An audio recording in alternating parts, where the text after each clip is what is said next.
Yo, what is up, everyone? I hope everyone's having an amazing day.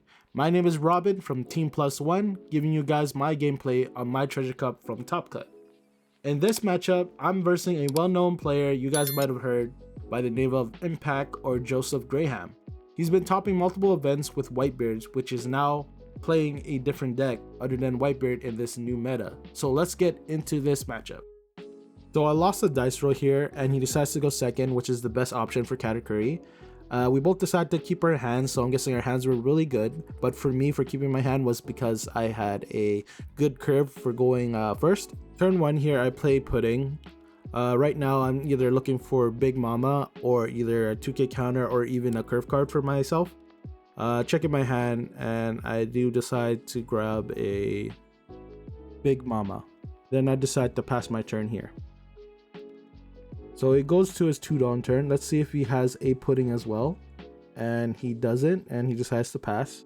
So we go to our 3 Dawn turn, and this is where we start playing more wise. So first off, I'll swing 5 to his lead. He takes it, no trigger, which is good. Tap 3, and then we just play Perispero and we pass. He goes to his 4 Dawn turn. Let's see what he does. And he decides to swing 7 at my lead and checks my life and sees a Linlin. And then he decides to put it to the bottom, which is a good choice.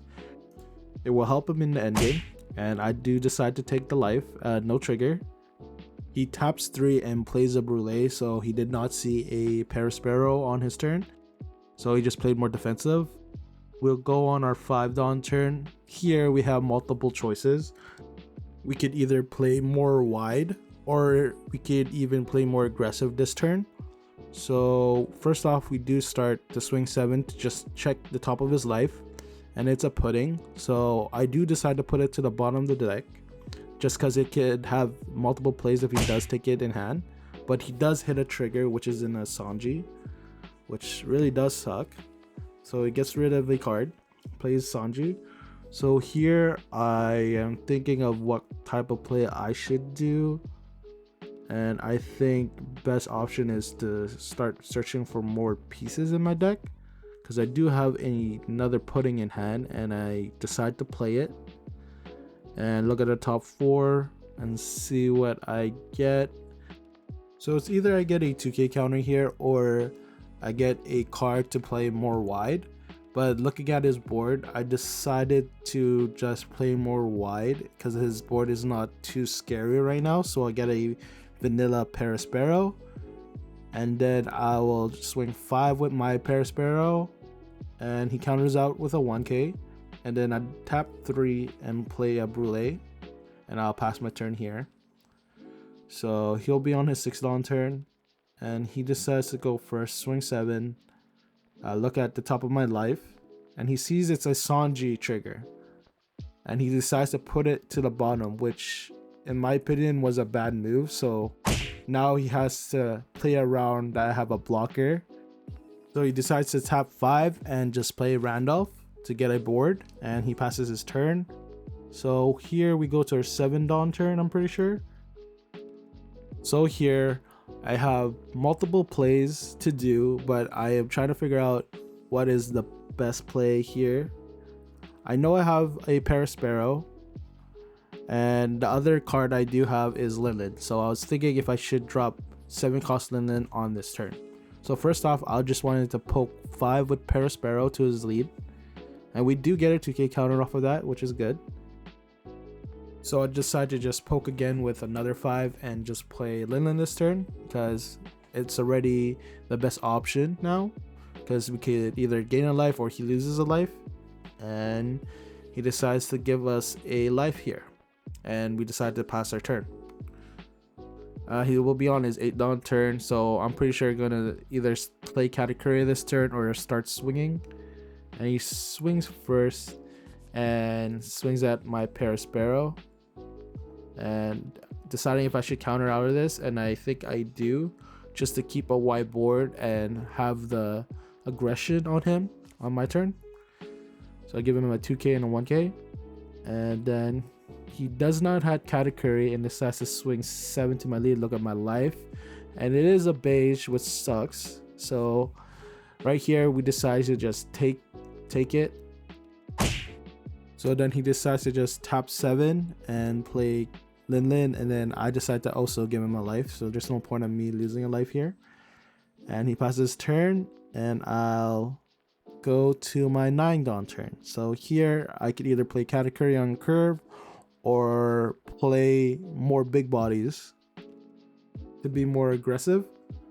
So here, looking at his hand side is low, I decided to just swing at Randolph to either see if he would want to protect it as much as possible. So first off, I swing 7 to his Randolph. Look at top of his life, it's a beige. So good to know it's a beige at top, so I decided to leave it at top because the worst decision is to leave it at the bottom of the life because it will really hurt me to go for game. He decides to give us a 2k counter here. So now we know he has only 2 cards in hand. So right here, I decide to put 1 down on Lin Lin, swing a 9, see if he gets rid of those 2 cards, and he doesn't, gives us a blocker. So we know that 1 card is probably a non-K counter in hand.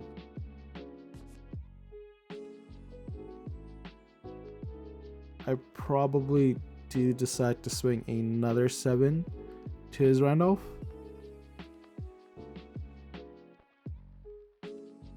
And he gives us his 2k counter in hand. So most likely that last card is a non-K counter in hand.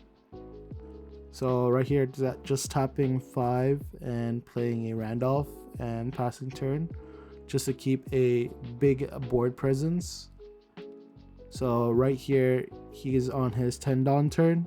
Most likely this is going to be Big Mama. So right now here, he's just thinking of what he should do. It's either go for board or just keep going for life. Best option here is to go for life. So he does decide to swing 8 to my lead. I give him a Brûlé blocker. And he's either deciding if he should swing with his Randolph, and he does not because he knows that I will just go straight for Randolph right after. And I give him a 1k counter and he plays Big Mama. And I lose a life and he gains 1 and passes his turn. So now I'm on my 10 Dawn turn, and this is most likely my Big Mama turn as well. So here I'm deciding what I should do with my swings. Most likely, I'm probably going to hit Lin Lin to see what he does, see if he has a counter in hand or if he gives us a blocker. And he does decide to give me his blocker, so most likely that card is a non-K counter in hand. So here I decide to just drop 10 drop here and get rid of the top card, and it was a good hit, which was a Pair Sparrow. So I decided to just swing 5 to his lead. He takes, swing another 5 to his lead. He's either deciding if he should counter it or not. And he decides to counter it with a beige. And now I'm contemplating if I should swing with my Randolph, and I decided not to because I needed the bodies to go for game next turn. And I'll just pass. So he's in a pretty tough situation here because he has to go for game. If he doesn't go for game here, he pretty much loses, or he just got to prey of his last 2 life he has, because we know his last life is a pudding, so we know that's only a 1k counter, so he needs to hope those 2 are either a blocker to survive. So he's going to be big thinking here of what he should do.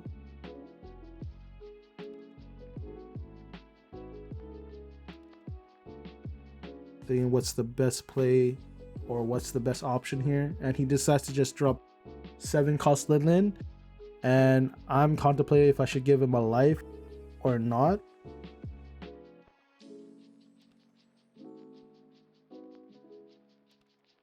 So here I am thinking, and I think I do decide to give him a life here.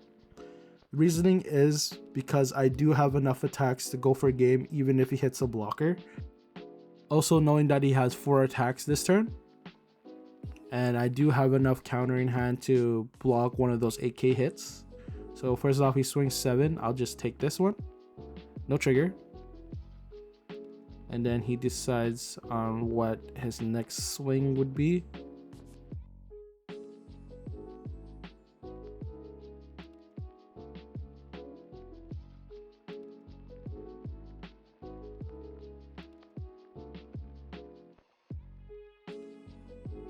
He's thinking. And he decides to just swing 7 to my lead. He checks his top life and he decides to leave it on top. So for me, I decide to just counter out this attack and just take the last 2 hits.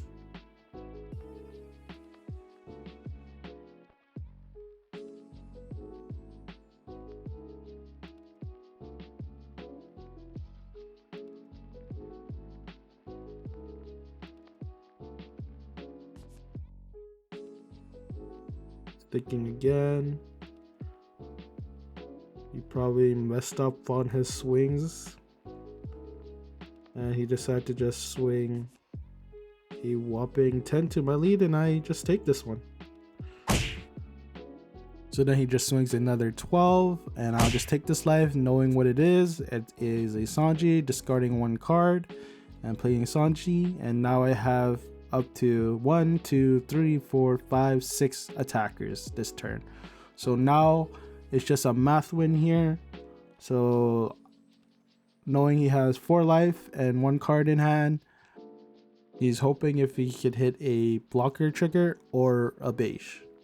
First, I swing 7.